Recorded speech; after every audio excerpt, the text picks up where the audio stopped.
dimanche, on n'a pas eu de baisse de tension, c'est ça? C'est la nuit que ça vient?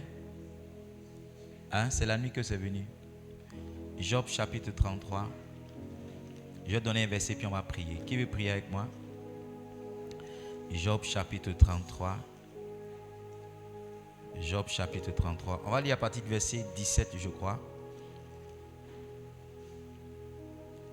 Lisons à partir du verset 19. Job chapitre 33, verset 19.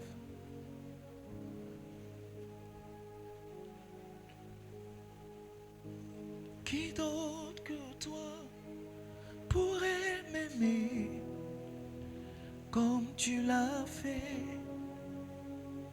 Je n'ai que toi. Qui d'autre que toi pourrait m'aimer comme tu l'as fait? Jésus. Je n'ai que toi. Qui d'autre que toi pourrait m'aimer comme tu l'as fait? Alléluia.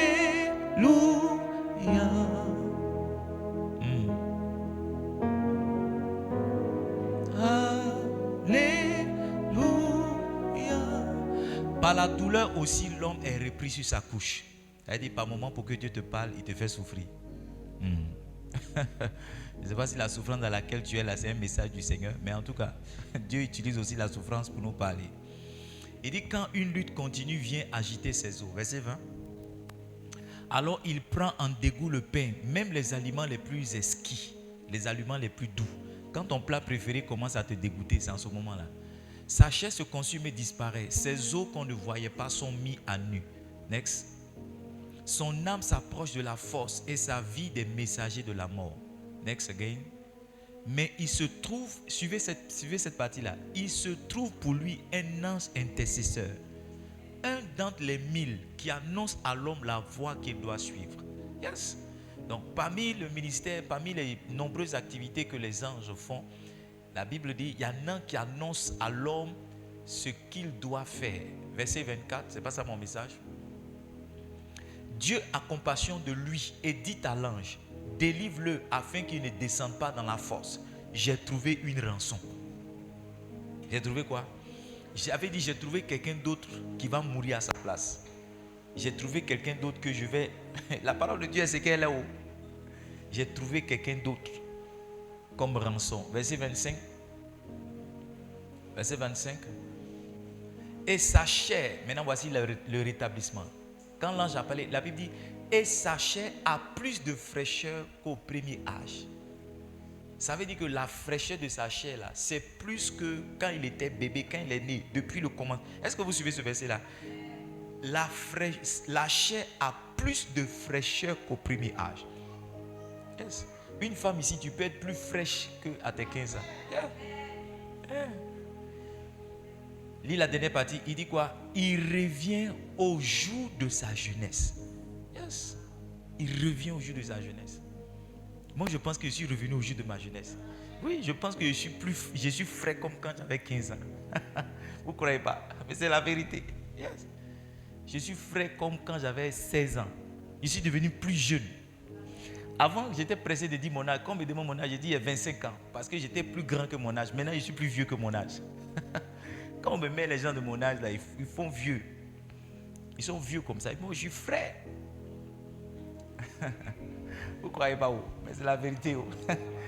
J'ai plus de fraîcheur qu'au premier âge. Je suis revenu au jour de ma jeunesse. C'est le verset qui est là. Amen. Ça, c'est un verset de rétablissement. Ça veut dire que quel que soit ce que tu as perdu, tu peux l'avoir mieux qu'au départ. Yes. Quel que soit là où tu es, Dieu peut quel que soit ce que tu as perdu, Dieu peut te ramener. C'est-à-dire, Dieu peut te ramener dans ta jeunesse et à partir de là, recommencer ta vie. Que cela t'arrive au nom puissant de Jésus. Que cela t'arrive. Tu vas prier.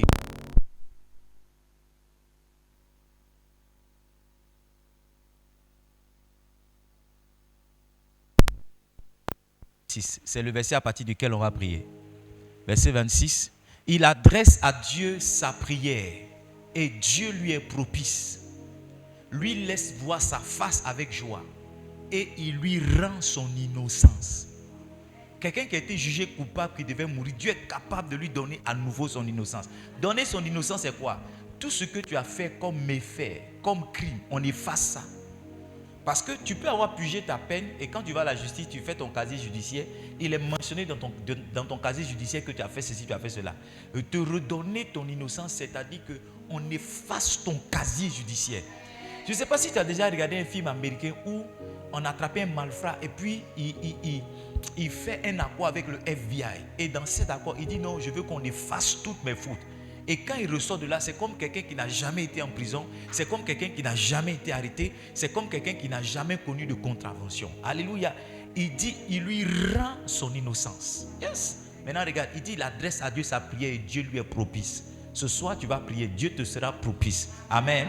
Dieu te sera comment? Propice. Il va te rendre ton innocence. Alléluia. Tiens-toi debout, on va prier. Tu vas déclarer sur la base de la mort et de la résurrection de Christ que tout ce que tu as fait par le passé qui pourrait être une accusation contre toi, qui pourrait être une condamnation. La Bible dit qu'il a effacé l'acte dont les ordonnances nous condamnaient. C'est pas ça? Il a effacé quoi? L'acte dont les ordonnances nous condamnaient. Tu vas dire ce soir, tout ce qui me condamnait est annulé. Tout ce qui me condamnait est annulé. Lève la voix, prie. Tout ce qui me condamnait est annulé. Tout ce qui me condamnait est annulé. Voici l'avaro, shalakave. Izala kavra sivala zantatatados kuvronto lokovosi kavala izantele kavasi kavala. Tout ce que l'ennemi pouvait utiliser contre moi, tout ce que l'ennemi pouvait prendre contre moi, l'utiliser contre ma vie, l'utiliser contre mon ministère, ce soir est annulé au nom de Jésus. Je retrouve mon innocence. Mon innocence m'est rendue. Ma jeunesse m'est rendue. Ma fraîcheur m'est rendue. Est-ce que quelqu'un est en train de prier? Ma jeunesse m'est rendue. Ma fraîcheur m'est rendue. Voici la kava. Mon innocence m'est rendue. Les kavés si kava. Alors que je prie, que je bats les mains, je déclare que ma jeunesse m'est rendue. Alors que je prie, que je bats les mains, je déclare que ma fraîcheur m'est rendue. Alors que je prie, que je bats les mains, mon innocence m'est rendue. Mon innocence m'est rendue. Les voici la kava. Shalavores qui vrante vasavala. Londolokovo si gavrente. Le mama sanda la kava. Lo solo kovronte kavasi kavala.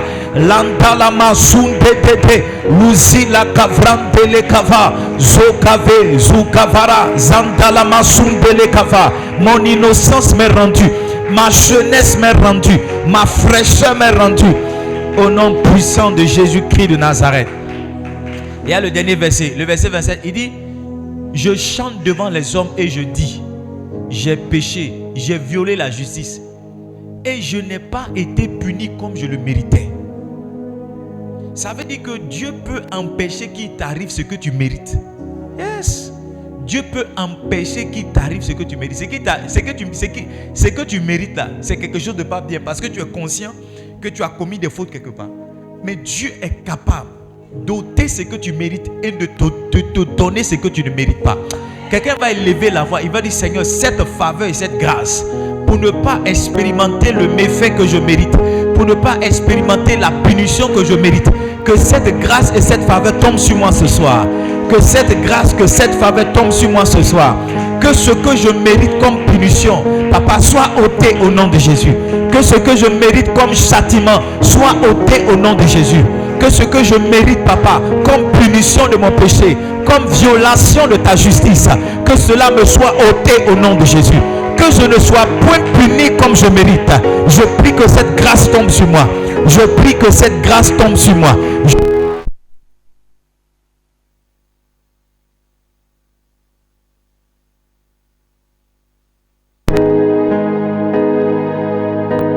Que cette grâce tombe sur moi. Je prie que cette grâce tombe sur moi. Je prie que cette grâce tombe sur moi. Je prie que cette grâce tombe sur moi. Elle tombe sur moi ce soir. Elle tombe sur moi ce soir. Elle tombe sur moi ce soir. Cette grâce de l'exemption, cette faveur tombe sur moi ce soir. Cette faveur tombe sur moi ce soir. Au nom de Jésus-Christ de Nazareth. Déclare après moi. Dis: je déclare ce soir, au nom de Jésus, que je chante, que je saute de joie Parce que je ne suis pas puni comme je le mérite. Je déclare ce soir que mon enfance m'est rendue, que mon innocence m'est rendue, que ma fraîcheur m'est rendue, que ma jeunesse m'est rendue. Au nom puissant de Jésus. Dis Amen fort et assieds-toi. Amen. Alors ce soir, nous avons la visite au milieu de nous d'un de mes fils. C'est un prophète. Ces temps-ci là, ma prière a fait que mes fils spirituels viennent. Vous n'avez pas remarqué ça? Ils s'alignent soirée après soirée, dimanche après dimanche. Alors lui, il vient de Yamoussoukro. Il vient de très loin. Il vient de Yamoussoukro. Il est venu avec sa femme et sa fille. Et ils ont tenu à faire le culte avec nous ce soir. Et c'est un signe. Vous avez compris là. Dieu, dans cette saison, c'est étrange. C'est étrange. Ce matin encore, il y a un pasteur qui est venu me voir. Il dit, Dieu lui a dit, il n'a qu'à venir me voir. J'ai dit, comment ça? Il dit, oui, qu'il a écouté une de mes vidéos sur Facebook. Dieu lui a dit de venir me voir. J'ai dit, c'est vrai? Il dit, oui. Il m'a pris 1 heure de temps en train de me poser beaucoup de questions. Aidez-moi à honorer le prophète et puis Jérémie qui est là ce soir. Bishop, bienvenue. C'est un fils. Chaque fois qu'on va à Yamoussoukro, chaque fois que je vais à Yamoussoukro, quel que soit l'hôtel où je suis, il s'arrange à venir me saluer. Maman dit, elle est témoin. La dernière fois, on partait à Boaké. Je lui ai dit qu'on va traverser Yamoussoukro. Il a dit non, qu'on s'arrête. On est parti chez lui. Il nous a fait à manger avec les enfants. On a bien mangé. Maman dit, elle est témoin. Dans cette saison-là, Dieu est en train de m'envoyer.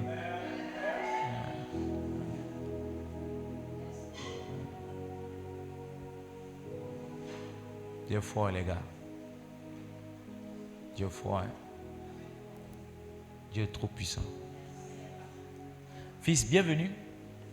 Sa fille est d'une prophétesse, donc elle est en train de prophétiser dehors. Elle empêche sa maman de rentrer dans la maison pour écouter le message. Quelqu'un a un témoignage? Quelque chose que Dieu a fait pour lui? Après, vos témoignages sont en route au nom de Jésus. Amen. Quelqu'un a un témoignage? Qui a un témoignage? C'est qui? Ah, Taï.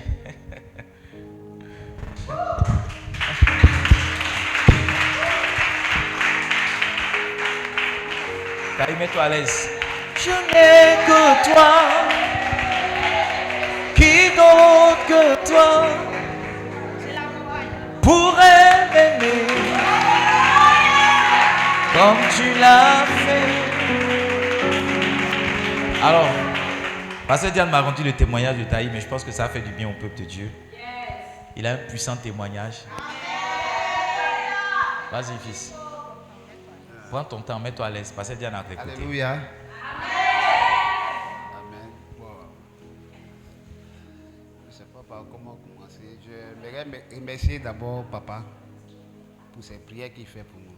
Franchement, on n'a qu'à croire à ses prières. Amen. Bon, il avait décrété 3 jours de jeûne. Yes. La semaine passée. 3 jours de jeûne. Moi, souvent quand il décrète, il dit jeûnons. Moi, s'il est trop gêné, peut-être un jour, deuxième jour, je ne gêne pas. 3 jours, Maintenant, cette fois-ci, il dit non. Tu n'es pas seul, ils sont beaucoup.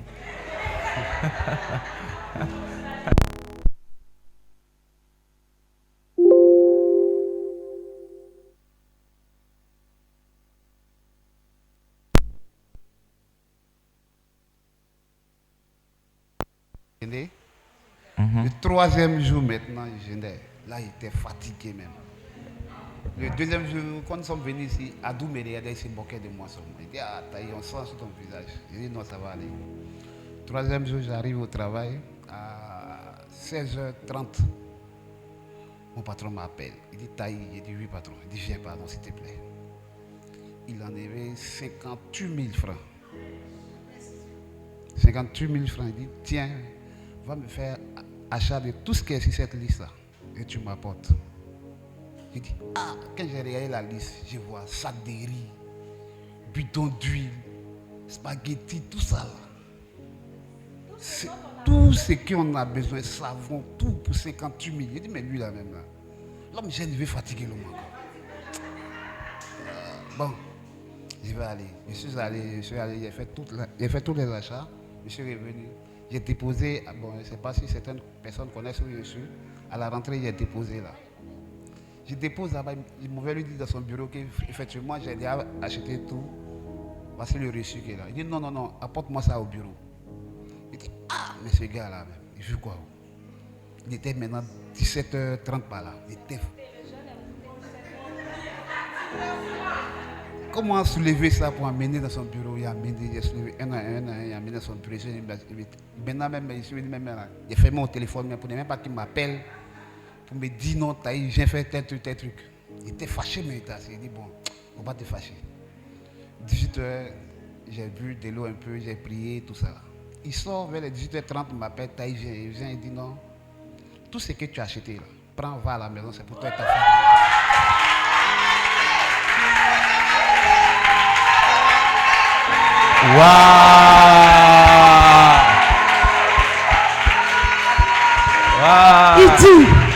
Il dit, son patron l'a envoyé faire des achats.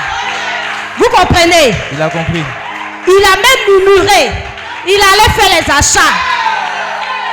Dans sa faiblesse, dans la faim, sans force, il est parti. Il l'a envoyé à l'entrée là, où il travaille, il l'a déposé là-bas. Le patron dit, va déposer encore dans mon bureau. Lui seul, toutes ces emplettes là, il a pris. Il est parti, il a tout déposé. À la descente de son patron, il lui dit, il ne dit pas taille, il va prendre 5 kilos de riz seulement. Va prendre quelques morceaux de savon. Les emplettes de 58 000, c'était pour lui. Wow. 3 jours. Ça a commencé comme ça. Hein? Le premier jour, Jésus est mort. Il a été enterré. Le deuxième jour, il est mort. Troisième jour, ressuscité. Alléluia. Amen. Alléluia. Amen. J'espère que tu saisis ce témoignage. Est-ce que vous m'entendez? Amen. En flot dedans. Amen. Merci. Nous aussi, on sera couchés. Et puis, on va nous appeler. Wow. On va les soulever tous les supermarchés. Yes. Taï, que Dieu te bénisse. Allô? Alors, je tiens à préciser que Taï, c'est Taï qui a fait le repas pour la tribu de Victoire. C'est ça le dimanche passé, c'est ça, hein? C'est le dimanche d'avant. Le dimanche d'avant, là, c'est lui qui a nourri tous les pasteurs qui ont mangé. Ah, mais il y a quelque chose à dire encore. André, le témoin est tellement puissant parce qu'il y a de flot dans le témoignage. Allô? Amen. Papa, il n'a pas encore fini encore. C'est pas encore fini. Aujourd'hui encore, il y a quelque chose. Aujourd'hui matin encore, je partais au travail. J'ai laissé ma femme à la maison. Je lui ai dit, bon, voici 2000. Prenez, vous allez payer votre pain, vous allez déjeuner. Je m'en vais au travail. J'arrive et tente de causer à mon patron. Il me dit non, d'ouvrir toute la banque, de faire tout. Je tente de causer à mon patron. Voici mon fils qui m'appelle. Allô, papa, il dit à quoi? Il dit maman est tombée dans la maison. J'ai dit, tu dis quoi? Il dit maman est tombée dans la maison. Je suis allé voir mon patron. Il dit, ah patron, moi je m'en vais à la maison. Ma femme se sent pas bien. Il dit, quoi? Il dit oui. J'arrive à la maison. J'ai loué un taxi même. Hein? J'arrive à la maison, je vois ma femme. Il ne reconnaît pas ma femme. Il dit, mais papa nous a déjà dit quelque chose. Si quelque chose est arrivé, il faut prier. Il faut être content.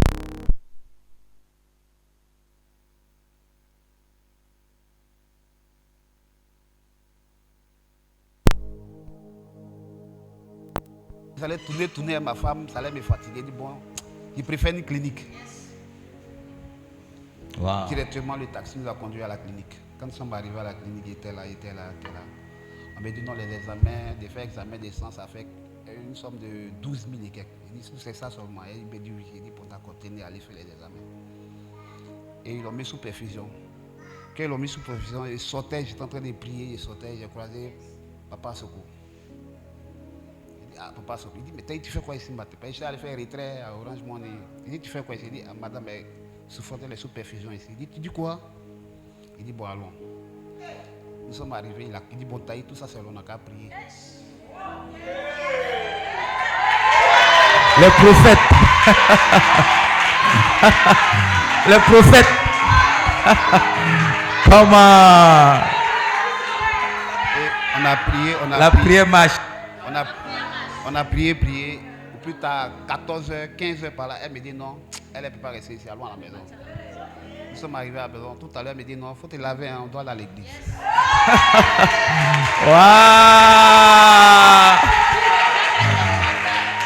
Wow, on bénit le Seigneur. Merci à Stéphane.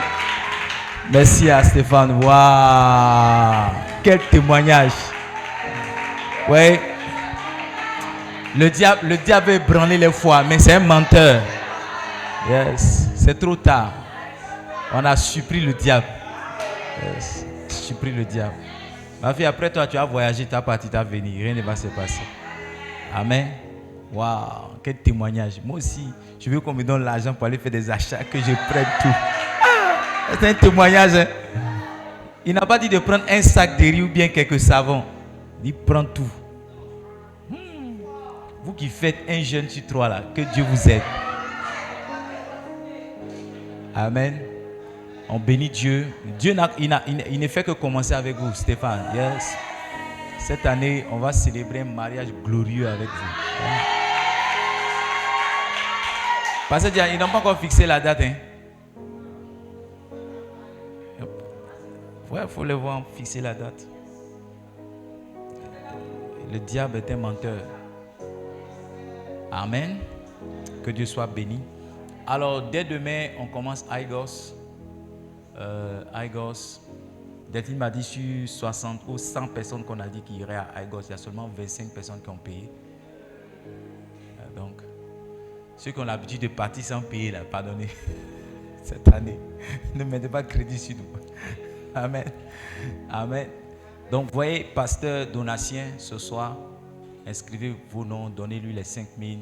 Si vous avez 2 000, 1 000 francs, faites, mettez caillou sur votre place, c'est très important. Le convoi pour Livingstone démarre le vendredi à 7h. 6h, on se rassemble ici, on commence à prier. Vendredi à 7h, le cas vient nous chercher pour partir. Donc, pour ne pas qu'on soit débordé, il faut qu'on sache combien de personnes vont. D'accord? Là, on a 25 personnes. Le cas prend 30 personnes. Donc, si on a 5 personnes qui s'ajoutent, ça veut dire qu'on fera un cas. Mais si dans 2 jours, il y a 10 autres personnes qui viennent, ça veut dire que ça va faire un cas avec quelques personnes, ça va nous créer des problèmes. Donc, plus tôt on sait combien de personnes vont, mieux on peut s'organiser pour partir. Ok? Je vais intervenir dans un atelier là-bas et ce serait important que moi-même, mes propres enfants soient aussi présents à ce grand camp-là. Alléluia. Donc, le transport est offert en aller et en retour. La tenue qu'il faut porter pour partir, c'est un t-shirt, le t-shirt de votre tribu. Portez le t-shirt de votre tribu. Amen. Ou bien si vous avez le t-shirt d'évangélisation, mais n'importe quel autre t-shirt de l'église, vous pouvez porter pour partir. Ok. Ayez un petit quelque chose sur vous pour vos offrandes, pour acheter un livre éventuellement, pour acheter un t-shirt si vous en voulez, mais aussi pour manger un petit repas parce qu'on offre le transport. Amen. Mais on n'offre pas le repas là-bas. Alléluia. Amen. Donc, ayez votre petite garba, ou bien votre petit pain, votre petit biscuit, votre petit chocolat, votre petite bouteille d'eau pour vous aider à ne pas tomber dans la faiblesse là-bas. Alléluia. Donc, notre focus cette semaine, c'est IGOS. Après ça, on aura le camp des jeunes. Le camp des jeunes. On aura Soko. Les dates vous seront communiquées très bientôt. On aura aussi Eau Profonde pour le mois d'avril. Vous avez été bénis pour le mois de mars. On aura Eau Profonde pour le mois d'avril par la grâce de Dieu. Amen. On va prier pour IGOS. On va demander à Dieu de disposer les choses, que tout se passe bien, qu'il n'y ait point de problème, que nous partions, que nous revenions sains et saufs, que nos vies soient impactées, que nos ministères soient touchés. Levons la voix, prions. Saint-Esprit, nous voulons élever la voix, Papa. Nous voulons prier, Père, ce soir pour IGOS. Nous bénissons ton nom pour tous les orateurs que nous avons la qualité des orateurs que nous avons.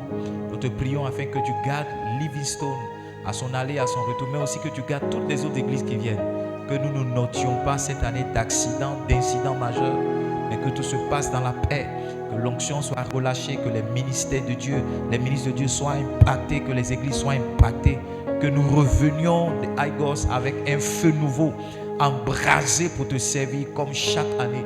Merci de parfaire l'organisation, merci d'assister, merci de permettre l'amour, merci de permettre le partage. Nous te demandons ces choses-là au nom puissant de Jésus. Amen. Amen. Alors ce soir, je vais parler très rapidement avec vous pour les 45 autres minutes qui me restent. Je vais parler avec vous sur le thème la puissance de la résurrection. Comprenez simplement que je veux partager avec vous les implications de la résurrection de Jésus-Christ de Nazareth. Alors nous sommes dans la période de la Pâque et permettez-moi d'apporter un petit cours de Christologie. Amen. Ceux qui ont fait le cours de Christologie à l'école de Pierre, c'est le 9e chapitre. Ok? Donc ce soir, c'est un petit rappel avec des additifs. C'est un peu comme si je chauffais le riz. Ok? J'ajoutais un peu d'eau dans la sauce. Je mettais un peu de potasse, un peu de magie, un peu de piment. C'est toujours meilleur que ce qu'on a mangé la veille. Je ne sais pas s'il y a des adeptes de riz couché ici, mais ils savent de quoi je parle. Amen. Donc ce soir, je veux partager avec vous un petit riz couché qui va nous aider encore à profiter de la beauté, de la splendeur de la parole. Lisons Matthieu chapitre 28. Matthieu chapitre 28. On va lire à partir du premier verset. Après le sabbat, à l'aube du premier jour de la semaine, Marie de Magdala et l'autre Marie allèrent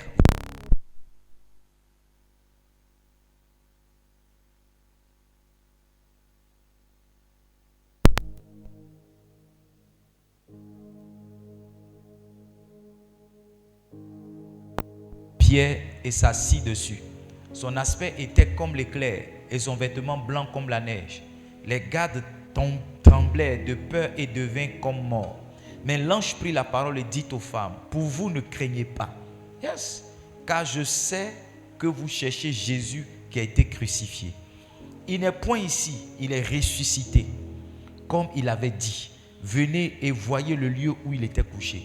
Et allez promptement dire à ses disciples qu'il est ressuscité des morts. Et voici, il vous précède en Galilée. C'est là que vous le verrez. Voici, je vous l'ai dit. Alléluia. Vous devez savoir que Jésus-Christ est le seul leader religieux, on peut le dire comme ça, dont le tombeau est jusque-là vide. Yes. Tous les leaders religieux que vous connaissez, vraiment en parlant avec beaucoup de respect, ils ont leur tombe quelque part. Pour certains, on peut encore voir leurs ossements ou bien la trace de leur passage. Mais Jésus-Christ est la seule personne qui est morte et dont la tombe a été vérifiée aussi bien par les scientifiques, aussi bien par les historiens, aussi bien par les archéologues, dont la tombe a été vérifiée vide. Il n'y a personne dans cette tombe. Alors, naturellement, si on devait choisir une religion, je choisirais celle de Jésus. Parce que de tous les chrétiens, de tous les leaders, c'est lui seul qui a quelque chose que les autres n'ont pas. Mais Jésus n'est pas venu nous donner une religion, il est venu nous donner la vie. Amen. Ce que Jésus est venu nous donner, c'est au-delà du christianisme. Ok?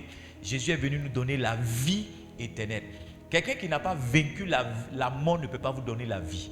Yes. Quelqu'un qui n'est pas arrivé quelque part, c'est difficile que lui-même il vous y conduise. Alléluia. Donc, Christ, pour nous donner la vie, il a fallu que lui-même, là, il ait la victoire sur la mort. Donc, je vais parler avec vous ce soir sur cette implication de la résurrection de Christ dans la vie d'un enfant de Dieu. Amen. Dans la vie d'un croyant. La première implication, c'est que la résurrection de Christ a changé les habitudes, même des hommes. Est-ce que vous savez, par exemple, qu'on compte le temps à partir de Jésus-Christ? Vous savez qu'on compte le temps à partir de la mort de Jésus-Christ?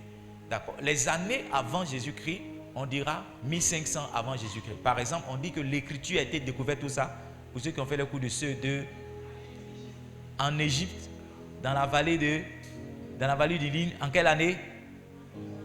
500 ans avant Jésus-Christ. Vous avez oublié votre cours de CE2? Ah, les gars. Moi, il me rappelle de ça encore. Vous-même, vous avez fréquenté l'école, mais vous êtes parti vers. C'est avec vous que je réalise que Dieu m'a donné une bonne mémoire. Hein. Dieu m'a fait grâce d'avoir une bonne mémoire. Si. Au CE2 là, ou bien au CE, on dit l'écriture a été découverte en Égypte. C'est pas ça? Dans la vallée du Nil. 500 ans avant Jésus-Christ. Donc on dit 500 ans avant Jésus-Christ. Donc Jésus-Christ est devenu une référence. Il est devenu comment? Une référence, un repère dans le temps. Il est devenu une indication dans le temps. Donc sa naissance et sa mort, sa résurrection ont changé les habitudes de l'homme. Une deuxième habitude que ça a changé. Première habitude, c'est le comptage du temps. Okay? On compte le temps à partir de la naissance de Jésus-Christ. Deuxième habitude que cela a changé, ça c'est au niveau des Juifs et nous les chrétiens. Vous savez, normalement, le jour du sabbat, c'est le 7e jour, c'est pas ça? Dimanche est le premier jour. Est-ce que vous le savez? Yes. Dimanche est le premier jour de la semaine. Dimanche n'est pas le 7e jour de la semaine. Maintenant, d'où vient-il que c'est, au lieu de venir à l'église le samedi, c'est dimanche qu'on vient? Parce que c'est justement le dimanche.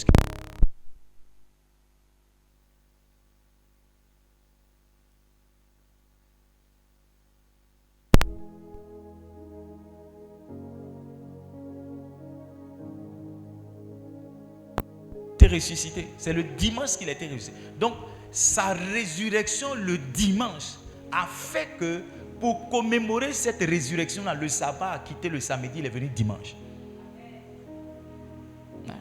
Sinon, samedi, c'est le 7e jour. Yes. Dimanche, c'est le premier jour. Alors, vous voyez, ça a changé les habitudes même des hommes. Les hommes ne travaillent pas à partir du premier jour de la semaine, ils commencent à travailler à partir du 2e jour de la semaine. Ils se reposent samedi, mais ils se reposent encore dimanche. Pourquoi? Parce que dimanche étant le jour de la résurrection, c'est un peu comme si le monde s'est convenu que ce jour-là, on ne doit plus faire une autre activité. Yes. Je ne sais pas quel leader vous connaissez dont la naissance, dont la mort va affecter toute l'humanité. Toute l'humanité. Yes. On bénit Dieu pour Martin Luther King Jr. Martin Luther King Jr., il y a un jour qui lui est dédié aux États-Unis qu'on appelle Martin Luther King Day. Ça veut dire un jour on le célèbre. Et ceux qui regardent basket, ce jour-là, toute la nuit, on joue au basket. On joue pratiquement tous les matchs. Toutes les équipes se rencontrent ce jour-là, cette nuit-là pour jouer. Mais Martin Luther King, on bénit Dieu pour sa vie, mais son impact là, c'est juste aux États-Unis. Martin Luther King Day là, ça ne vient pas à Abidjan ici, ça ne vient pas d'Aboussi, c'est chez eux là-bas. Mais pour Jésus, c'est l'humanité. Regardez, un gars dont tout le monde s'arrête pour dire le 25 décembre, on va célébrer sa naissance. Toi, tu connais comme les personnes dont on célèbre la naissance. Bon, il y en a qui disent qu'il n'est pas né le 25 décembre. Nous, on n'est pas dans ce débat-là. C'est qu'un jour, il est né. Amen. Un jour, il est né, non? Ça peut être le 24, ça peut être le 28. S'ils ont choisi le 25, on s'aligne là-dessus. Amen. À partir du moment où on sait que Marie l'a accouché de Jésus, que ça soit le 21 décembre, c'est pas ça. Mais à partir du moment où on décide un jour, on s'aligne que ce jour-là, c'est son jour de... Maintenant, ça peut ne pas être son jour de naissance, mais ça peut être le jour où on a décidé de commémorer sa naissance. Il y a beaucoup parmi nous ici, là, la date de naissance, mais ce n'est pas ta vraie date de naissance, c'est pas ça? Amen. Oui, il y a beaucoup parmi nous ici, là. Souvent, on t'appelle, on dit non, c'est ton anniversaire. Tu dis non, ce n'est pas ton anniversaire, parce que Facebook nous dit que c'est ton anniversaire. Ce n'est pas ton anniversaire parce que tu es né 2 fois. Amen ou amen pas? Tu es né 2 fois. Alors si tu es né 2 fois, que tu n'es pas... Pourquoi pour Jésus, tu ne peux pas fêter une date qu'on lui a attribuée et puis une autre vraie date de sa naissance que tu ne connais pas? Amen. Oh? Ceux qui sont nés verts, là, souvent ils choisissent une date et puis disent c'est le jour de mon anniversaire. C'est vrai, mais c'est vous. Il y a des gens qui sont nés, mais le temps qu'on fasse tes papiers, ta maman a oublié le jour. Oui, oui. Parce que le temps qu'on règle le conflit, ton conflit de naissance, comment tu es né, ça fait 2 ans. Donc le temps qu'on retourne, tu n'as pas bon carnet aussi de maternité, le carnet est perdu. Donc elle dit non, dans la période où tu es né, là, c'était vers le mois de juin, là. Avant que. Donc on regarde, voilà. Quand on cultive igname, on regarde, on dit bon, ça doit être vers le 13. Donc on met le 13, alors que ce n'est pas le jour de ta naissance. Mais le 13, tu célèbres ta naissance, tu ne meurs pas. Amen. Donc la résurrection de Christ a changé les habitudes de l'humanité. Yes. La deuxième implication de la résurrection de Christ, c'est que la résurrection de Christ, la résurrection de Christ vient valider qu'il est vraiment le Fils de Dieu. Yes. La résurrection de Jésus-Christ est la validation qu'il est le Fils de Dieu. Vous savez, c'est le débat entre les chrétiens et beaucoup d'autres religions. Il y en a qui reconnaissent Jésus simplement comme un prophète. Quand vous leur dites que Jésus est le Fils de Dieu, ils vous disent que vous êtes en train de blasphémer. Quand vous leur dites que Jésus-Christ est le Fils de Dieu, ils commencent à vous attaquer. Ils reconnaissent que Jésus est un prophète authentique. Mais Jésus n'avait pas que cette dimension de prophète. Regardez, quand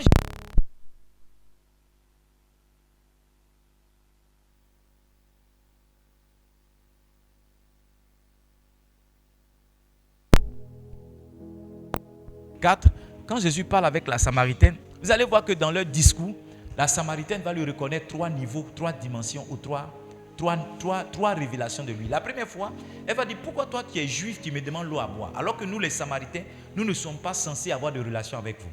La deuxième dimension, elle va dire, ah, je vois maintenant que tu es un prophète, parce que Jésus va lui dire, appelle ton mari. Et puis il va dire, non, en réalité tu as 5 mariés, celui avec qui tu es n'est pas ton mari. Elle va dire, ah, donc je vois que tu es un prophète. Tu vois, beaucoup de personnes se limitent dans cette dimension de Christ. C'est un juif et c'est un prophète. Mais plus tard, Jésus va lui dire, si tu savais celui avec qui tu parles, c'est plutôt toi qui lui demanderais de l'eau. Et puis elle a dit, non, on nous a dit que le Messie doit venir. Ne serais-tu pas le Messie? Donc elle ne s'est pas limitée à la dimension prophétique de Jésus. Elle est partie jusqu'à définir, à voir son office, celui de Messie. Yes. Donc c'est par sa résurrection que la dimension de Messie, celui qui est Messie là va être connu. Son côté messianique va être attesté. Et vous donnez une référence, vous allez voir. Est-ce que vous êtes ici? Romains chapitre 1, lisons le verset 1 au verset 4. Romans 1, verset 1 d'abord au verset 4.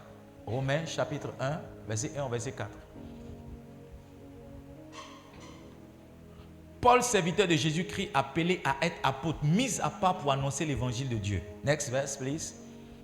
Qui avait été promis auparavant de la part de Dieu par ses prophètes dans les Saintes Écritures. Verset 3. On lit jusqu'au verset 4. Et qui concerne son fils né de la postérité de David, selon la chair. Verset 4 enfin. Et déclaré fils de Dieu avec puissance, selon l'esprit de sainteté, par sa résurrection d'entre les morts. Donc Jésus-Christ est déclaré fils de Dieu par quoi? Par sa résurrection d'entre les morts. Yes. Et Lazare a été ressuscité, c'est vrai, mais Lazare a eu besoin de la prière de quelqu'un pour le ressusciter. Jésus n'a pas eu besoin de l'intercession de ses disciples pour le ressusciter. Puis encore, quand il est mort, ses disciples ont fui. Puis encore, quand il est mort, ses disciples ont disparu. Il n'a pas eu besoin donc de l'intervention, de la prière de quelqu'un pour ressusciter. Alléluia. Quand son jour d'apparaître à nouveau est arrivé, il est simplement sorti du tombeau. La Bible dit qu'un ange est descendu et a roulé la pierre. Et Jésus-Christ est sorti dans toute sa royauté. Il est sorti dans toute sa gloire. C'est ce qui montre qu'il est le Fils de Dieu. Parce qu'il n'y a que Dieu qui peut passer par la mort et revenir. Yes, yes. Aucun homme ne peut dire non, je meurs et puis je vais revenir. Je ne sais pas si tu as regardé un film qu'on appelle Au nom du Christ. Tu as regardé Au nom du Christ? Ma gloire première. Il y avait une chanson dedans que j'aimais bien à l'époque. J'oublie le nom de l'acteur principal, comment il s'appelle? Gondo Pierre. Ah. C'est ça, Gondo Pierre. Voilà. Gondo Pierre. Quand on était à Mans, on le voyait. Quand on partait au lycée, souvent, il y avait un caniveau qui passait devant chez lui. Là, il est dans le caniveau, il nettoie. Une star, mais qui est restée humble. Je l'ai vu 2 fois. Une autre fois, je l'ai vu dans un salon de coiffure. Il avait une petite culotte pour se faire coiffer. Donc, Au nom du Christ, c'est un noir qui dit lui est le Christ. Hein? Il dit il est le Christ. Il avait beaucoup de chéris, beaucoup de femmes. Il avait les offrandes. Maintenant, lui dit, vers la fin du film, il dit lui, comme Jésus, il va aller sur la croix. Hein? Et puis lui, il va ressusciter. Donc, ils ont envoyé la croix. Allez regarder Au nom du Christ. Ils l'ont mis sur la croix. Et puis les dozos sont venus. Ils sont venus comme ça, avec leurs âmes. C'est comme ça qu'ils marchent dans le film. Ceux qui ont regardé, c'est comme ça, non? C'est comme ça qu'ils sont venus.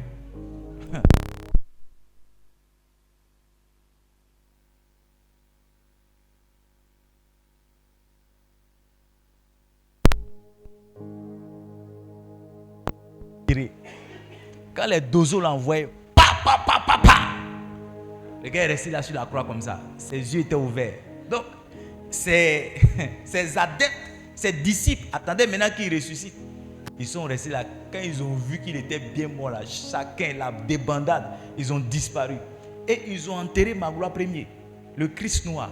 Ils l'ont enterré, lui qui baptisait les gens, qui prophétisait. Il n'est pas revenu à la vie.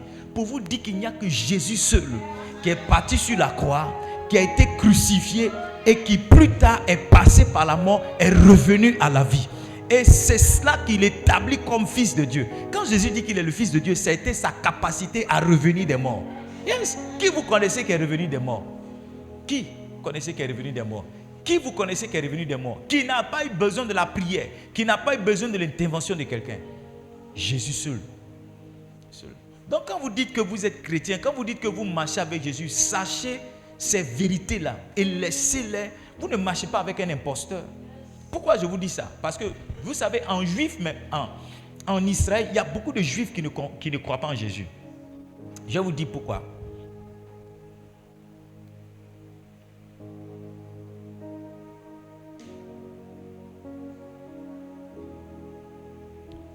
Lisons ensemble le verset 11.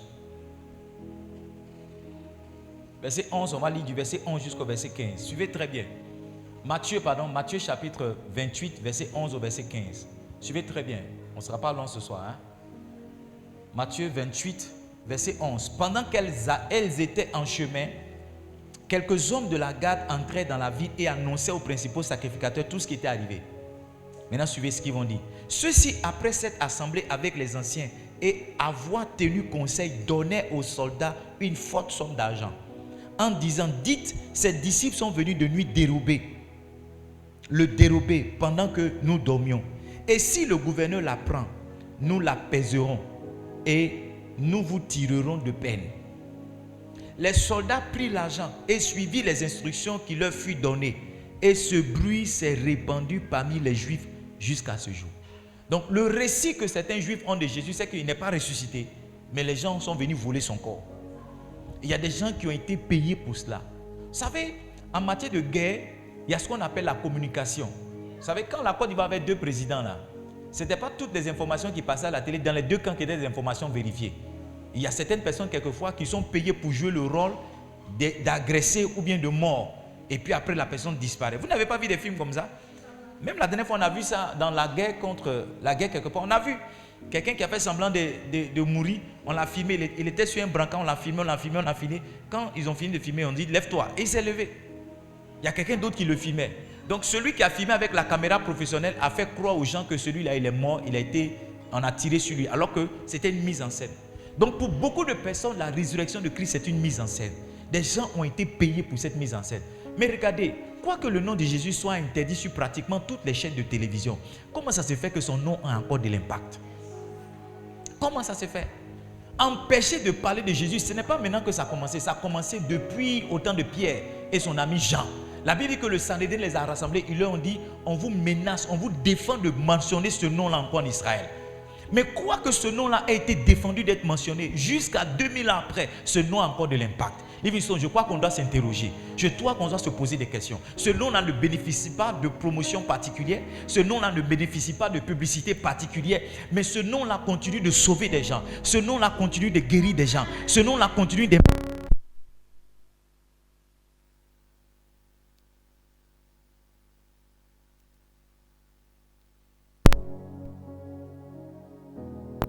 Jésus est vraiment le Fils de Dieu. Deuxième implication, c'est quoi? La validation que Jésus est vraiment le Fils de Dieu. Regardez Matthieu 27, verset 54. La Bible dit que quand Jésus meurt, le centenier et ceux qui étaient avec lui pour garder Jésus, ayant vu le tremblement de terre et ce qui venait d'arriver, furent saisis d'une grande frayeur et dit, assurément cet homme était Fils de Dieu. Ceux qui étaient autour de Jésus pour le garder, qui l'envoient à la croix, la Bible dit, quand Jésus devait mourir, en plein 15 heures, toute la terre d'Israël est tombée dans le noir. C'est comme si le soleil s'est enterré, c'est comme si le soleil s'est caché. Et la Bible dit qu'il y a eu tremblement de terre. Et tous ceux qui étaient morts en Israël sont sortis de leur tombe. Et les gens, la Bible dit qu'ils ont défilé en Israël, les gens les ont vus. Ceux qui étaient là à côté se sont interrogés, ils ont dit non. À un homme normal, de telles choses ne peut pas.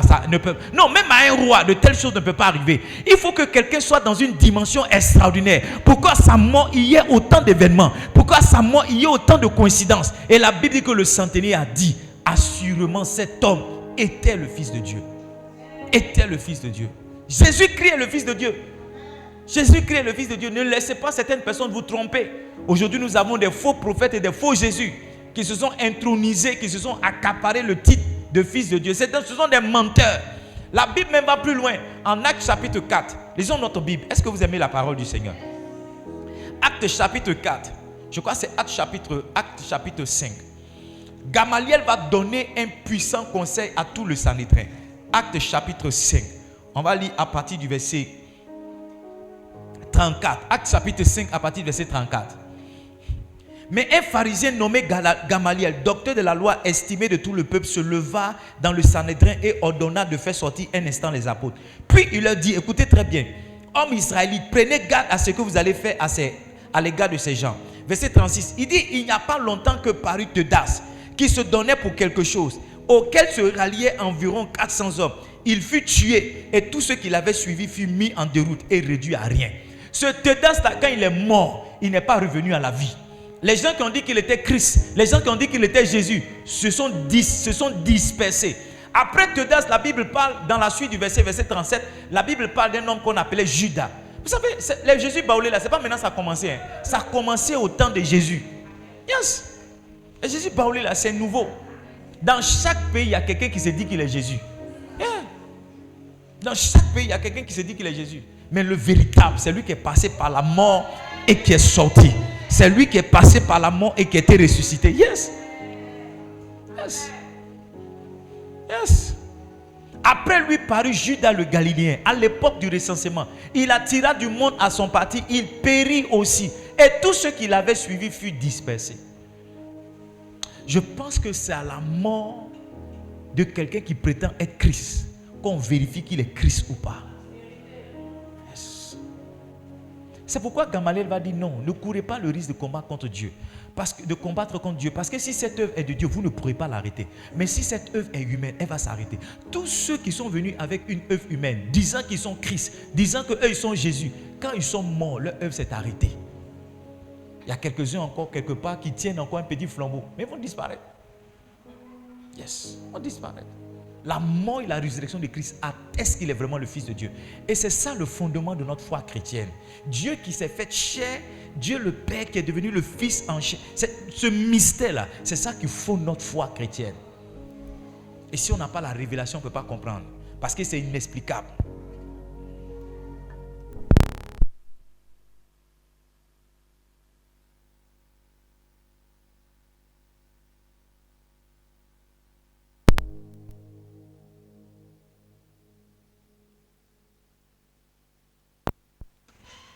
Troisième implication, la crédibilité de toutes les autres paroles de Jésus. Yes. La crédibilité. C'est-à-dire le fait que Jésus meurt, qu'il ressuscite, ça vient attester tout ce qu'il a dit par la suite. C'est un peu comme si tu promets à une jeune dame de la marier. Tu comprends, non? Les femmes, elles vont te tester. Tu veux me marier, non? Elle va dire non. Voici une ordonnance. Et la femme te donne ordonnance, tu commences à tourner sur toi-même. Tu parles en langue, tu rentres ici, tu sautes là. Tu es en train de montrer à cette jeune dame-là que tu es un plaisantin. Tu comprends, non? Mais à partir du moment où elle te donne l'ordonnance, tu dis non, je vais, le soir, je viens, je vais payer. Quand tu viens avec l'ordonnance payée, tu as prouvé que tout ce que tu as fait comme promesse, tôt ou tard, tu vas le réaliser. C'est pas ça, les femmes qui sont là. Yes, tu as donné du crédit à ta parole. Jésus a dit plusieurs fois dans sa parole que moi, il a dit détruisez ce temple, je le bâtirai 3 jours après. C'est pas ça. La Bible dit qu'il parlait de sa mort. Il disait que si vous me tuez, si vous me crucifiez, 3 jours après je vais ressusciter. Quelqu'un qui a dit quelque chose et il a vraiment fait, ça veut dire que tout ce qu'il te dit après qu'il fera, tu dois commencer à croire en ça. Yes. Yes. Ressusciter de la mort, c'est plus difficile pour Jésus que de te donner Marie. Yes. Ressusciter de la mort, c'est plus compliqué pour Jésus que de te donner l'argent. Donc si Jésus a pu ressusciter de la mort, qu'est-ce qu'il a dit pour toi qu'il ne peut pas faire? Yes. Qu'est-ce qu'il a dit pour toi qu'il ne peut pas faire? Sa résurrection vient valider ses paroles. La résurrection de Christ. Écoutez-moi bien. Depuis la Genèse jusqu'à l'Apocalypse, depuis la Genèse jusqu'à Malachie, on annonce la mort et la résurrection de Christ. C'est pas ça. Maintenant, on arrive dans le Nouveau Testament. Celui qui a dit qu'il allait ressusciter 3 jours après ne ressuscite pas. Ça veut dire que tout ce qui a été dit est faux. Et tout ce qui se dira après aussi est faux. Sauf que le gars est vraiment ressuscité comme il a dit. Et sa résurrection vient donner un cachet spécial à sa parole. Pour dire que ce n'est pas un menteur pour inventer des choses. Ce n'est pas le fils d'un homme pour créer des choses, ne pas le faire. Quand il dit quelque chose, il le fait vraiment. Donc si Jésus a pu dire qu'il va mourir et ressusciter, et qu'il a vraiment fait, ça veut dire que quand il te dit quelque chose qui concerne ta vie, tu dois commencer à prendre ces choses-là au sérieux. Parce que tôt ou tard, il le fera. Tôt ou tard, il le fera. Tôt ou tard, il le fera. Matthieu chapitre 16, verset 21. Lisons par exemple ce thème. Matthieu chapitre 16, verset 21. Est-ce que vous êtes ici? Vous comprenez mon message? Yes. Quel profit on peut tirer donc de la résurrection de Christ? Ça veut dire que la résurrection de Christ, premièrement, doit changer nos habitudes. Yes. Par rapport au premier point. Par rapport au deuxième point, ça veut dire que la résurrection de Christ doit nous amener à croire davantage à lui comme le Fils de Dieu.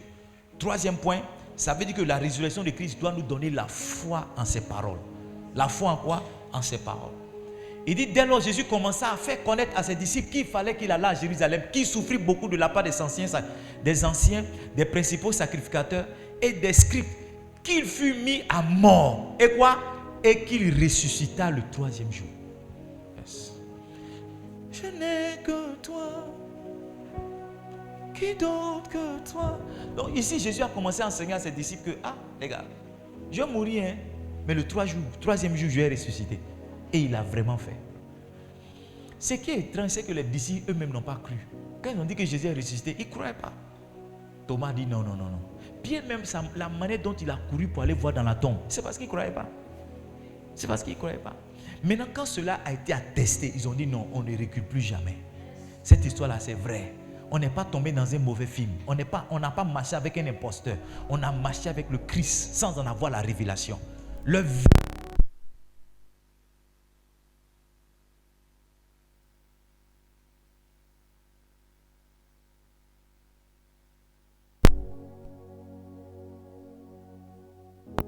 résurrection de Christ.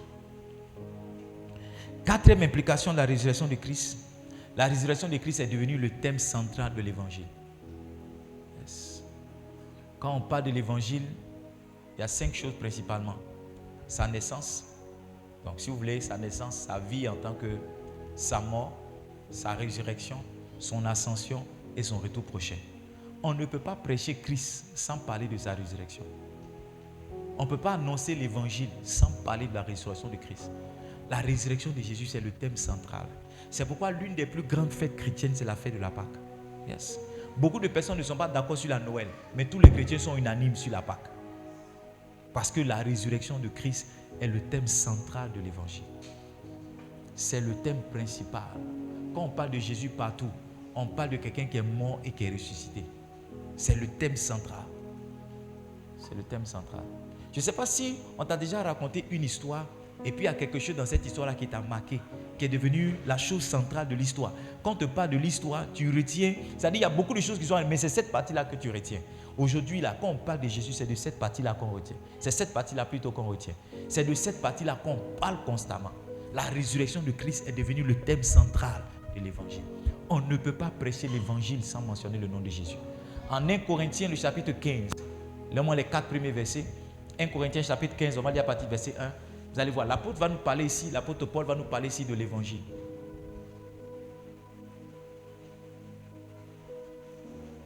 Yes. Je vous rappelle, frère, l'évangile que je vous ai annoncé, que vous avez reçu, dans lequel vous avez persévéré. Verset 2. Et par lequel vous êtes sauvés, si vous le retenez tel que je vous l'ai annoncé, autrement vous aurez cru en vain. Verset 3. Je vous ai enseigné avant tout, comme je l'avais aussi reçu. Voici l'évangile. Que Christ est mort pour nos péchés selon les Écritures. Verset 4. Et qu'il a été enseveli et qu'il est ressuscité le 3e jour selon les Écritures. Donc l'essence même de l'évangile, c'est la mort, l'ensevelissement et la résurrection de Christ. Yes. On ne peut pas prêcher l'évangile et ôter de ça la résurrection de Christ. On ne peut pas. C'est un cours de christologie que je vais vous faire. La christologie est le fondement, la fondation de la foi chrétienne. Yes. Quatrième implication, on a dit quoi? Le thème central de l'évangile. 5e implication, la résurrection de Christ a établi la victoire de Christ et des enfants de Dieu sur le péché, sur Satan et sur la mort. Yes. Si Jésus-Christ n'avait pas ressuscité, on n'aurait pas eu de pouvoir sur lui.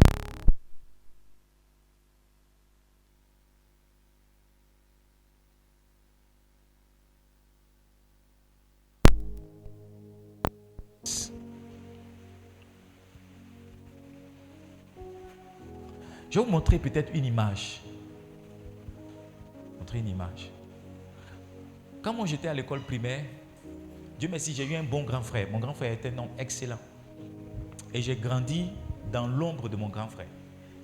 On a fréquenté pratiquement les mêmes écoles, à part quand il était au lycée technique. Moi je suis parti au lycée Djibo Sonkalo. Donc lui il a fait l'enseignement technique après son BPC. Moi je continue dans l'enseignement général. Mais dans toutes les écoles où je suis parti, on m'appelait Petit Amos. C'est le prénom de mon grand frère. D'accord? Et mon grand frère, c'est quelqu'un qui a la force. Mon grand frère, il a la force. Il peut se battre avec 5 personnes. Et je s'est battu. Sa femme dit à quoi? Il dit non, je voulais tester si ma force est toujours là. Mon grand frère. Et puis un jour, il y avait Palab. On était à l'école primaire, il y avait Palab. Mon grand frère, il canquait. C'était un canqueur. Tu connais les canqueurs, non? Il te fait poisson courant.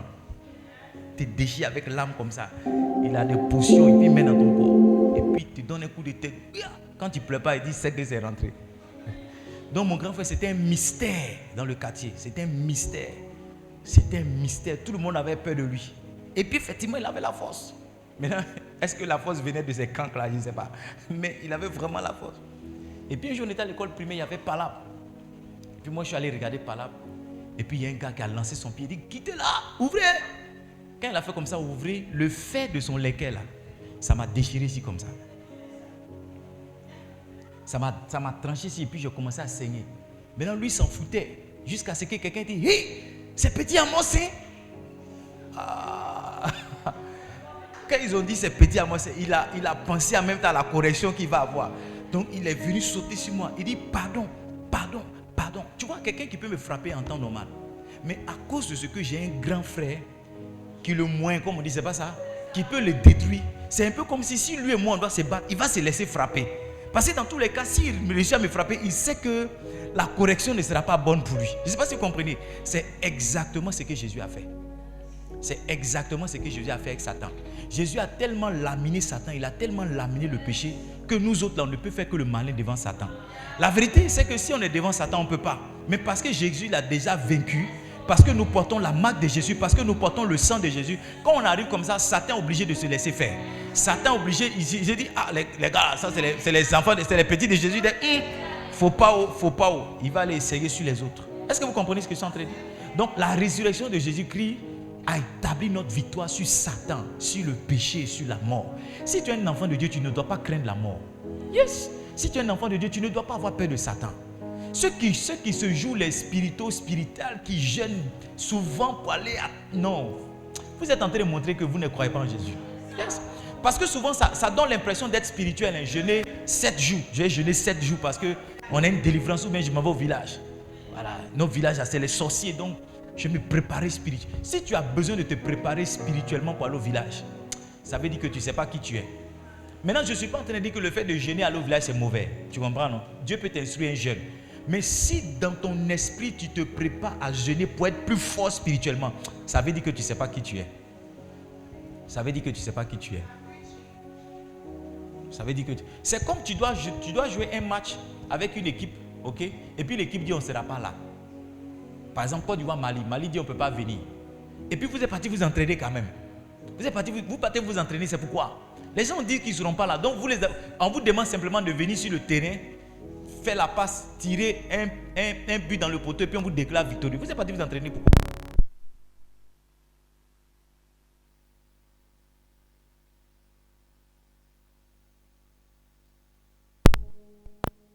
La résurrection de Christ a établi notre victoire sur Satan, sur le péché et sur la mort. Désormais, on ne doit plus craindre la mort. Désormais, on ne doit plus avoir peur de Satan. Oui, on ne doit plus avoir peur de Satan. On ne doit plus avoir peur de Satan. Certaines informations comme quoi tu vas mourir demain. Oui, alléluia, amen. Je vais mourir puis quoi? Certaines informations comme si tu passes ici, il y a quelque chose. Non. Ça, ces genre de choses, ça ne doit pas t'effrayer. Parce que Dieu t'a établi victorieux sur ces choses-là. Oui. Tu peux dire, ça n'arrive qu'aux autres. Moi, ça ne peut pas m'arriver, moi. Moi, je suis un fils de Dieu, ça ne peut pas m'arriver. Certaines personnes, quelquefois, qui veulent... Tu sais, par toi-même, tu ne peux pas laisser certains vices. Oui, par toi-même. Ceux qui ont fumé une fois vont vous le dire. Quand tu as fumé la cigarette, chaque année, tu prends l'engagement d'arrêter. Tu arrêtes. Mais les gens qui ont fumé, là, quand ils rencontrent un choc émotionnel, c'est fini, ils retombent dans la cigarette. S'il est trop fan d'une fille, il va commencer à fumer. S'il est d'engouement aussi, il va commencer à fumer. S'il est trop joyeux, dans sa joie, il va dire non, j'ai pris une clope. Et puis c'est fini, il va rechuter dans la cigarette. S'il est trop malheureux, il va rechuter. Donc tu comprends qu'il ne suffit pas de décider d'arrêter de fumer pour arrêter de fumer. Il faut une force surnaturelle pour t'aider à arrêter de le faire. Et cette force surnaturelle-là, à partir du moment où Jésus a levé à la cigarette sa force et sa puissance, toi maintenant tu peux t'appuyer sur ce que Jésus a fait pour dire cigarette. En temps normal, tu ne dois pas me dominer. Tu sais qui est mon Jésus, tu sais que tu ne t'appuies pas sur tes forces pour sortir d'un péché, pour sortir d'un vice, mais tu t'appuies sur ce que Jésus a fait pour sortir du péché. Yes. Quand le sexe te fatigue, quand l'alcool te fatigue, c'est exactement ce que tu fais. Parce que la résurrection de Christ a établi ta victoire sur toutes ces choses. Et puis, je vous dis la vérité, nous sommes victorieux sur toutes ces choses. Nous sommes victorieux sur l'échec, nous sommes victorieux sur la maladie, nous sommes victorieux sur la pauvreté, nous sommes victorieux sur la mort, nous sommes victorieux sur les problèmes, nous sommes victorieux sur tout. On marche dans la victoire. C'est différent, ça veut dire que Dieu ne nous empêche pas de combattre, mais on connaît l'issue du combat. Yes! Dieu ne nous empêche pas quelquefois d'être contre-attaqué, mais on connaît. C'est un match comme un match que tu as déjà regardé. Actuellement, si tu regardes Côte d'Ivoire Mali, ça va te plaire encore. Mais tu sais qu'on a gagné 2-1, c'est vrai mais c'est faux. Mais ça te plaît. Mais tu ne seras pas stressé. Tu vas attendre simplement vers la 89e minute. Si tu es trop pressé, tu vas dire faites passer le match, mettez à la 87e. Et puis tu vas attendre le but. Tu vas encore crier wow. Tu comprends? Tu vas encore jubiler. Tu as déjà regardé le match. C'est exactement, tu connais la fin, tu connais le score. C'est exactement. Tous les combats dans lesquels tu es engagé, tu dois connaître la fin. La fin, c'est que c'est toi qui es victorieux. La fin, c'est que c'est toi qui as la victoire. C'est juste un temps de patience. C'est juste un temps de patience. Moi, je suis conscient que dans tous les combats, je suis victorieux. C'est-à-dire, on va sauter, on va monter, on va descendre. À la fin, là, c'est moi qui vais profiter. Oui. Je ne sais pas si tu as regardé les combats de Jean-Claude Van Damme. Au début du film, on le blesse. Tu as regardé, tous les coups sont permis. Ce soir, il parle beaucoup de films. Tous les coups sont permis avec Bolognan. Hein? C'était un tournoi de kickboxing, je crois. Kickboxing, c'était un tournoi. Et puis il a battu tout le monde. En finale, il a rencontré Bolo. Et Bolo, il a commencé à malmener Bolo. Bolo, il avait une poudre sous sa ceinture comme ça. Donc, arrivé un moment, il a versé la poudre dans les yeux de Van Damme. Et Van Damme était comme aveuglé. Et Bolo le frappait maintenant, il le frappait. Et Van Damme s'est rappelé une séance d'entraînement. Est-ce que tu comprends? Où il sentait la position des gens. Ah, il faut aller regarder ce film-là. Quand on était petit, quand ça arrive là-bas, on crie dans le cinéma comme ça. On saute dans le vidéoclub. Arrivé un moment, Van Damme, quoi qu'il soit aveugle, il a commencé à botter quelqu'un qui avait tous ses sens. Est-ce que tu réalises? Pourquoi? Parce que le scénario du film est écrit qu'à la fin, là, c'est Van Damme qui doit gagner. Yes.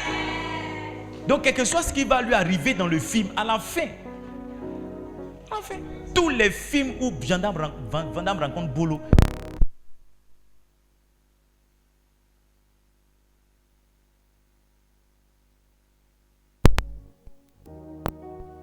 yes. Un moment, il peut te dominer. Un moment, il peut te donner l'impression qu'il a l'avantage sur toi. Un moment, tu peux avoir l'impression que tu as commencé d'être malmené. Un moment même, tu peux avoir l'impression qu'il est sur toi. Mais c'est la fin. La fin. La fin. La fin. Quand on était petit, on avait un ami qui s'appelait Tout Mignon. Il était gros comme ça. Un jour, on est parti jouer au football. Tout Mignon a commencé à se battre avec quelqu'un. Et étrangement, Tout Mignon est tombé sur le gars. Et on entendait quelqu'un qui pleurait. Donc pour nous, c'est celui qui est en bas qui pleure. Alors que c'est Tout Mignon qui était en haut là qui pleurait. Le gars qui est en bas là, il a attrapé Tout Mignon d'une certaine manière, non?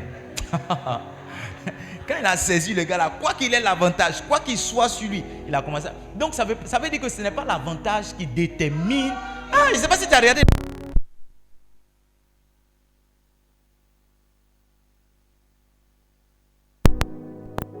Contre Nigeria même.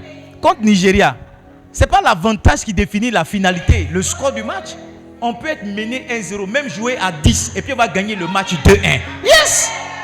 Donc comment Satan te m'amène là? C'est pas ça le problème. Comment Satan te mène dans le jeu? Comment il te domine dans le jeu? C'est pas ça. Ce qu'on attend, c'est le score. Le score a été établi que toi, tu vas gagner 2-1. Donc c'est la fin du match, on attend. C'est la fin du match, on attend. Livingstone, quand vous savez ces choses-là, vous traversez vos moments de stress, vos moments de combat avec beaucoup de paix. C'est de là que vient moi ma paix. C'est de là que vient ma paix. Qu'est-ce qu'ils sont en train de faire? Ils sont en train de nous attaquer. Ok, ils n'ont qu'à faire. Mais à la fin là, c'est nous, on va soulever la coupe. Yes. Oh, je ne voulais pas être long. 5e implication. 6e implication. La résurrection de Christ permet à tous ceux qui croient en lui d'être participants à sa vie et à sa victoire.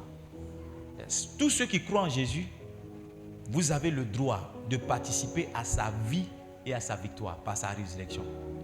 Dans le livre de Colossiens chapitre 2, le verset 12, quand vous lisez la suite, il dit: nous avons été ensevelis avec lui par le baptême et nous sommes ressuscités aussi avec lui. Alléluia.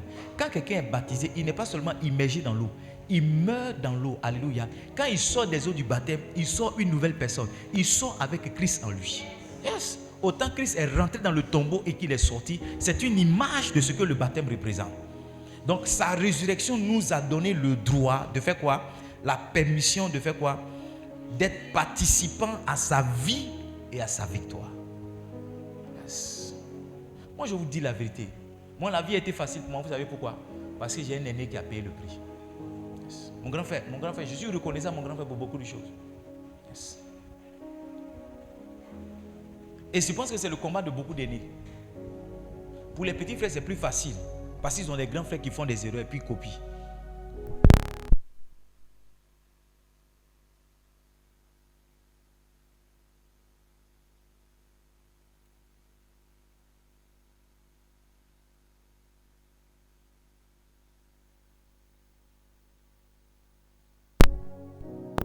Ils ont l'impression que c'est plus facile. C'est plus facile pour le plus petit. L'aîné peut avoir 13 de moyenne et puis le deuxième qui vient, il a vu comment on fait, il vient, il a 15. Je me suis dit, mais comment il fait? Comment il fait? Donc moi, mon grand frère, je suis parti à l'INP parce que mon grand frère est parti dans cette école-là. Moi, je ne connaissais pas l'existence de cette école. Mon grand frère est parti là-bas. C'est en allant lui rendre visite que moi aussi j'ai eu envie de partir. Et il m'a expliqué comment ça marche.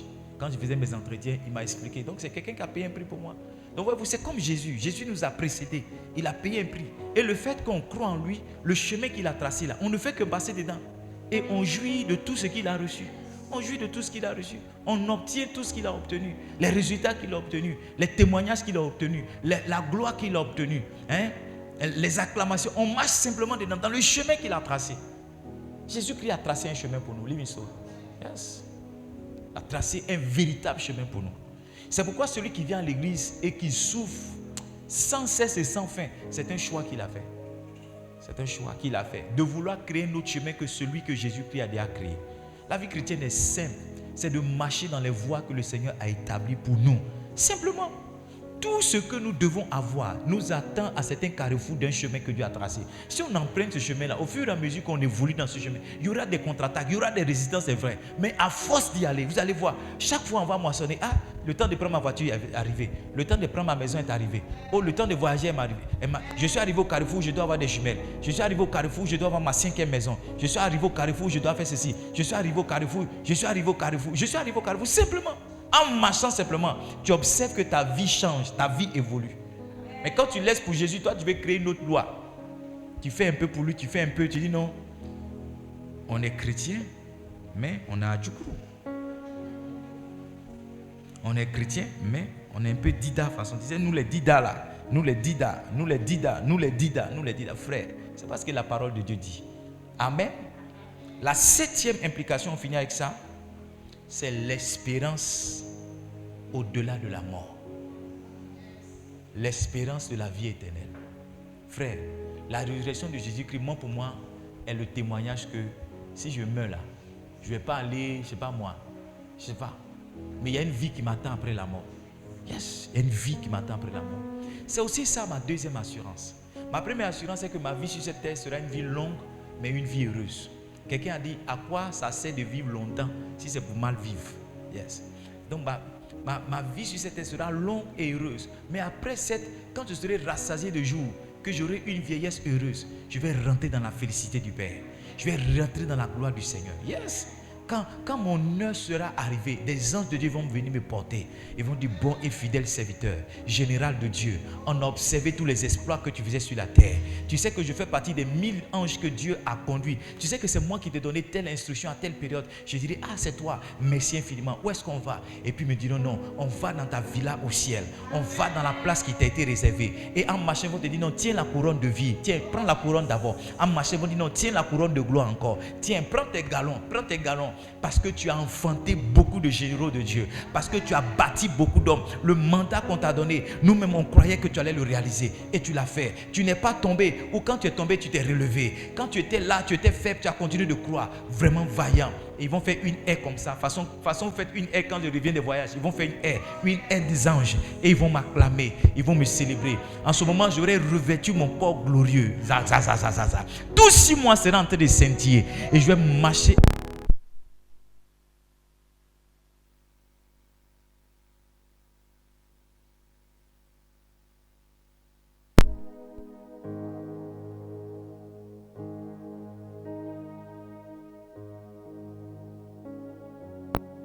Parce que tu sais que si tu meurs maintenant, tu vas en enfer. Tu n'as pas l'assurance de ton salut. Chaque fois qu'on dit qu'il veut donner sa vie à Jésus, tu viens devant encore. Tu ne sais pas. Tu ne sais pas si cette fois-ci-là, c'est la bonne ou bien les autres fois n'ont pas marché. Tu ne sais pas. Tu n'as pas l'assurance de ton salut. Chaque semaine, tu donnes ta vie à Jésus. Chaque 2 mois, tu donnes ta vie à Jésus. Chaque année, tu donnes ta vie à Jésus. Parce que tu n'as pas cette espérance-là. Yes. Tu n'as pas cette espérance. Quand tu perds un parent, tu pleures, tu te déchires. Tu n'as pas cette espérance de la vie éternelle. Tu ne sais pas que ton papa s'en va dans une vie qui est meilleure. Oui. Est-ce que vous tous qui êtes là ce soir, vous avez cette espérance? Est-ce que tu sais que si tu tombes ce soir, un jour, j'étais en train de prêcher, il y a un fou qui est rentré ici, il dit, arrêtez ça, l'enlèvement a eu lieu. Le cœur déjà était coupé ici. Il faut qu'on sorte pour voir si les gens ne sont pas partis pour nous laisser. Il dit, l'enlèvement a eu lieu.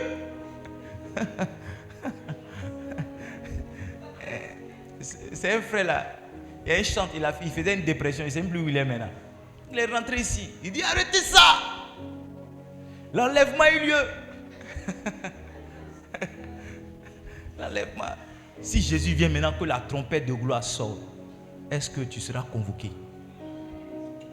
J'ai une expérience surnaturelle quand j'étais au Nigeria. Je finis sur ça. Je promets, je finis sur ça. On était en pleine louange chez l'évêque Oyedepo dans son temple à Winner Chapel, Canaan.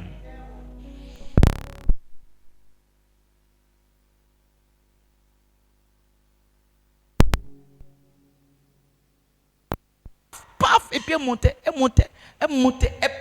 partait.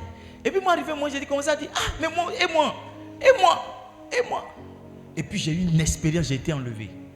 Yes, je vous montre très bien. J'ai été enlevé, je suis arrivé sur un territoire qui était carrelé et vitré. Je ne sais pas si c'est des carreaux, mais en tout cas, je me voyais à travers les carreaux. Ça brillait d'un blanc éclatant, d'une blancheur extraordinaire. Et chose étrange, c'est que chaque fois que je faisais un pas, j'avais de la saleté. Ça veut dire qu'il y avait la boue sur mes pieds. Donc quand je faisais un pas, je laissais la boue là. Quand je faisais un pas, je laissais la boue là. Et le Seigneur m'a dit, quand tu vas redescendre, il faut aller régler.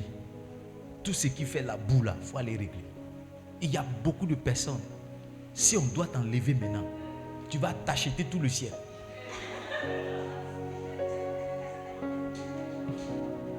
Tu vas dire la boue que tu portes, tu vas envoyer au ciel là. Porte, tu vas envoyer au ciel. Je ne sais pas si...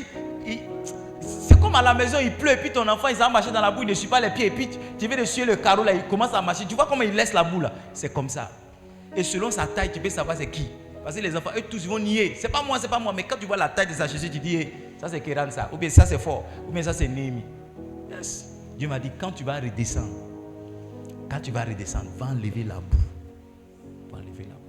Je pense que le temps qu'on a sur cette terre, ce n'est pas seulement pour profiter des bienfaits qu'il y a sur cette terre, mais c'est de nous assurer qu'on est dans la tenue, on est dans la forme. Et je veux que cette période de Pâques exceptionnelle que Dieu nous a donnée, nous sommes rétablis dans les choses qu'on a perdues, c'est vrai. Mais qu'on prenne le temps pour penser aux implications de la résurrection de Christ. Et surtout ce dernier point-là, qu'il y a une espérance après la mort.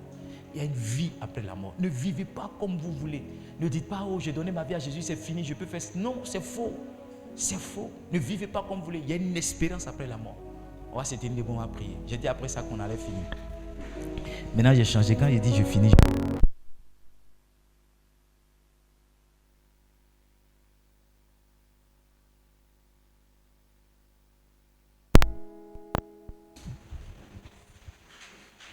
Chacun de nous va dire merci à Dieu pour ce message.